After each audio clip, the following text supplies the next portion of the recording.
थोड़ी चिंता का विषय भी हुआ। उस नाते से आज मैंने कार्यक्रम बना करके दोनों वर्गों के, दोनों समाजों के व्यक्तियों से अलग अलग मीटिंग भी की, हिंदू समाज के लोगों से, मुस्लिम समाज के लोगों से, और फिर अधिकारियों के साथ एक मीटिंग की, और अंत में सामूहिक एक मीटिंग अभी मैं करके यहाँ आ रहा हूँ। मोटे रूप से सब बातें सुनने के बाद एक तो मैंने अपील की है कि हमको अपना भाईचारा जो सदियों से बना हुआ है, उस भाईचारे को बिगाड़ना नहीं है, और उस भाईचारे को बनाए रखने के लिए हर किसी को बड़े मन से अपने सब व्यवहार करने चाहिए। और जब मैंने व्यक्तिगत बातचीत सबसे की तो उस समय भी उनसे चर्चा हुई, उसमें से मुझे लगा कि सब लोगों ने इन बातों को ध्यान में किया है कि जो भी घटनाएं हुई हैं उन घटनाओं को हम आगे न होने दें, ऐसे एक विषय जरूर आए। जो बातें फाइनल अभी मीटिंग में हुई उसमें कुछ बातें तय की हैं। पहला विषय कि यहाँ दोनों समाज के वर्गों में एक बड़ा विषय होता है जिसके कारण से मनमुटाव होते हैं, अविश्वास होता है, आपस में दूरियां बढ़ती हैं। कुछ लोग, समाज के कुछ लोग गौकशी में संलिप्त रहते हैं, और ये गौकशी का सामान्य समाज, चाहे हिंदू है चाहे मुसलमान है, उनको मान्य नहीं है। कुछ लोग इसमें संलिप्त रहते हैं, उसको कैसे रोका जाए इसके लिए हमारा एक कानून बना हुआ है, लेकिन उस कानून के प्रभावी लोग कम करते हैं। पिछले दिनों में भी एक गांव के अंदर 2550 गाय की खालें ये मिली हैं, तो इससे सिद्ध हुआ कि यहाँ गौकशी तो होती है। अब इसमें चाहे वो मुस्लिम परिवार हो और चाहे उन गाय को लाने का काम, शिकायतें ये भी हैं कि कुछ हिंदुओं के लड़के भी बाहर से गाय को लेके आते हैं जो स्मगलिंग भी करते हैं, चाहे वो किसी भी कारण से करते होंगे, लेकिन ये दोनों मान्य नहीं है। तो हमने तय किया है कि अभी जितने गौकशी के केस होंगे ये सब फास्ट ट्रैक में इनके सबके साथ डील किया जाएगा, ताकि जो दोषी है उसको दंडित जल्दी किया जा सके।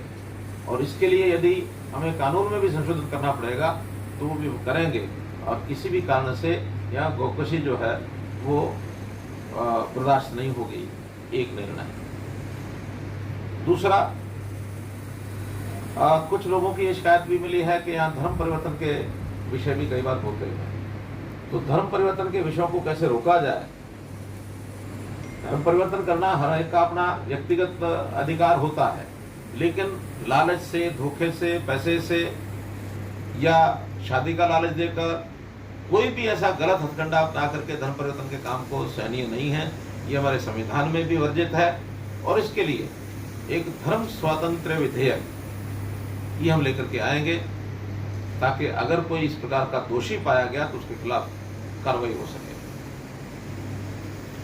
एक विषय हिंदू समाज के लोगों की ओर से था कि यहाँ हमारी जो प्रॉपर्टीज हैं उसको कई बार खास करके धार्मिक जो हमारे संरक्षित प्रॉपर्टीज हैं या शमशान घाट्स हैं या सामाजिक ऐसी प्रॉपर्टी हैं जो किसी सामाजिक संस्था के पास होती हैं, तो ऐसी सब प्रॉपर्टी जो जो उसके अंतर्गत लाई जा सकेंगी, इनके लिए एक धर्मादा बोर्ड ये बनाया जाएगा।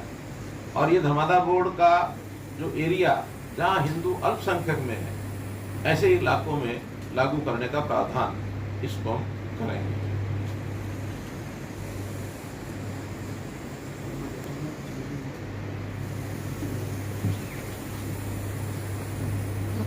इसलिए नहीं कि हमको सबको मालूम है कि हरियाणा का सबसे पिछड़ा हुआ ये जिला है। सभी 22 जिलों में पर कैपिटा इनकम यहाँ की सबसे कम है, लेकिन आगे आगे विकास के रास्ते खुलते जा रहे हैं। जैसे दिल्ली मुंबई एक्सप्रेस यानी एक्सप्रेस हाईवे वो बन रहा है, उसका काम शुरू हो चुका है। तो इसके दोनों तरफ उद्योग लगे, तो उद्योग जगत के नाते से बहुत से लोग यहाँ आने के लिए तैयार हैं। हम जहाँ पंचायती ज़मीनें उपलब्ध होंगी, पहले पंचायती ज़मीनों पर, फिर बाद में ज़मीनें खरीद करके उद्योग को कैसे आगे बढ़ाया जाए और निवेश करने वाले लोग यहाँ कैसे आए, इसके लिए उस एक्सप्रेसवे के दोनों तरफ इसका भी हम प्रबंध करेंगे, ताकि यहाँ के लोगों को रोजगार मिल सके, यहाँ नौकरियाँ मिल सकें, छोटे मोटे यानी उद्योग खुद भी अपने खड़े कर सकें। एमएसएमई का काम बहुत अच्छे प्रकार से बढ़ सकता है, उसके लिए हम प्रयत्न करेंगे। एस्पायरेशनल डिस्ट्रिक्ट है मित्रों, तो इसके लिए केंद्र सरकार भी बहुत चिंतित है कि हम यहाँ हेल्थ, एजुकेशन, महिला उत्थान, पीने का पानी, इरिगेशन, रोजगार, पर कैपिटा इनकम, इन सब की चिंता है, तो इसको कैसे आगे ठीक कर सकें, ये बात भी हम एक विशेष अभियान चलाकर इसको करने वाले हैं। मोटे रूप से आज के सब विषयों में इतनी सब बातें जो हमने तय की हैं वो आपको बताई हैं, और मैं अपील करता हूँ आपके माध्यम से भी यहाँ के समाज को कि लोग अपना भाईचारा जो बना कर रखें, इसमें किसी प्रकार की कोई गड़बड़ न होने दें, ये अपील आपके माध्यम से करता हूँ।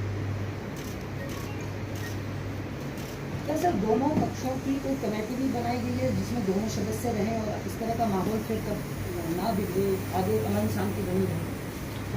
नहीं, इस प्रकार के दोनों पक्षों की कमेटी की भी आवश्यकता इसलिए नहीं है कि बहुत सामान्य घटनाएं हैं, एडमिनिस्ट्रेशन अपने ढंग से उनको डील कर रहा है, एडमिशन के लोगों से मेरी बात हुई है, और बड़ी घटनाएं नहीं है, बल्कि एक अविश्वास सा का वातावरण थोड़ा बना हुआ है। छोटी छोटी घटनाओं को कई बार सामूहिक उसका प्रत्युत्तर देने की जो एक प्रचलन बना है, उसको कैसे रोका जाए, ये हमने की है। और समाज के प्रमुख लोगों ने इस बात को माना है कि हम स्वीकार किया कि हम अपने अपने समाज में इन चीज़ों को ठीक करेंगे। चाहे कहीं कहीं लव जिहाद की जो घटना की बात आती है, कहीं छोटे झगड़ों की बात आती है, धर्म परिवर्तन की बात आती है, इसको सामाजिक लोग अपने तरीके से इसको ठीक करेंगे। आज प्रमुख सामाजिक संगठन के लोग भी थे, राजनीतिक संगठनों के भी लोग थे, और सभी संगठनों के लोग थे। सभी विधायक तीनों ही कांग्रेस के हैं वो भी थे, जेजेपी के जो पदाधिकारी हैं उनके यहाँ जो नेता हैं वो भी आए थे, और आईएनएलडी के भी थे, बीजेपी के तो थे ही थे। वैसे सभी संगठनों के लोग, पार्टियों के लोग थे। और मैं समझता हूँ कि ये कोई ऐसा विषय एक आधा ऐसा कोई घटना हो जाए कि जिसके लिए अलग से कोई कमेटी बना के करें, ऐसा कोई बड़ा विषय था भी नहीं। कोई छोटी घटनाएं हैं उसको सब समाज के लोग अपने आप ठीक कर रहे हैं। सीएम साहब, जो स्थिति उत्पन्न हुई है, आपको भी कई घंटे बैठ के करनी पड़ी है, इसके लिए जो लोग कसूरवार हैं, जो शरारती तत्व हैं, उनके खिलाफ कोई जांच कर कार्रवाई की जाएगी, चाहे वो मीडिया घराने हो या कोई आम नागरिक हो, क्या कहेंगे? नीति ताई बिसार दे आगे की सुन ले बंदे। सर, इसके अलावा कोरोना वायरस को लेकर इंडियन न्यूज़ हरियाणा ने एक बड़ा खुलासा किया था कि प्राइवेट अस्पताल अपनी मनमानी फीस वसूल रहे हैं लोगों से। क्या उसको लेकर किसी तरह से हरियाणा सरकार के लोगों को राहत मिल सके, एक निश्चित तौर पर रेट तय कर? कल मैंने गुड़गांव में मीटिंग ली, आज मैं चंडीगढ़ में शाम को एक मीटिंग रखी हुई है इसी विषय को लेकर के, और जहाँ भी कहीं कोई ऐसी कमियां नज़र आ रही है उसके ऊपर पूरा विचार करके कोई एक्शन प्लान हम बनाएंगे। खास करके दिल्ली के आसपास के जो 4 जिले हैं, इसमें गुरुग्राम है, फरीदाबाद है, सोनीपत है, रोहतक है, और आधा झज्जर जिला है, बहादुरगढ़ का एरिया है। वैसे ये 4.5 जिलों की कोई योजना, ताकि फैलाव कैसे रुके, दिल्ली का प्रभाव जो पड़ रहा है वो ना हो, और जो आपने जैसे कहा प्राइवेट लैब्स हैं, प्राइवेट हॉस्पिटल्स हैं, इनका भी सारा विचार करेंगे, ताकि जनता को इस कष्ट के समय कोई और नया कष्ट ना आए, इसकी जरूर हम चिंता करेंगे। सर, केएमपी के साथ कुछ बड़े उद्योग आने की चर्चाएं हैं, तो क्या मेवात के खाते में कोई बड़ी सौगात? मैंने बताया ना अभी मेवात का कि बहुत जल्दी ये जो एक्सप्रेस हाईवे ये करेंगे, और ऐसे ही जो IMT मानेसर है वहाँ भी कुछ कंपनियों ने अपना इंटरेस्ट दिखाया है, बल्कि उसकी एक एडवर्टाइजमेंट भी कल हमने निकाली है, और उसमें कुछ कंपनियां आने के लिए तैयार हैं, वो आएंगी, बड़ी कंपनियां हैं, तो रोजगार निश्चित रूप से मिलेगा। पानी का मसला सर बहुत ज़्यादा है, पीने के पानी के मसाइल।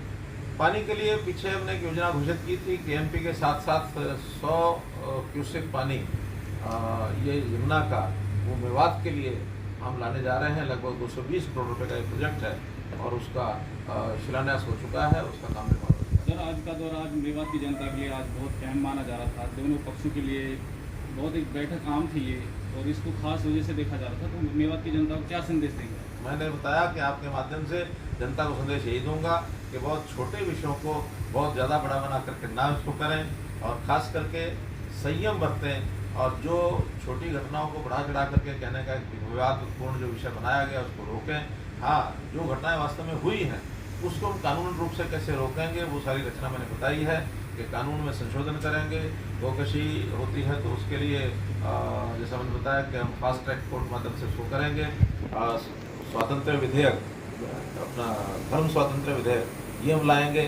तो इन चीज़ों से, इन सब बातों पर रोक लगेगी, जनता इसमें सहयोग करे।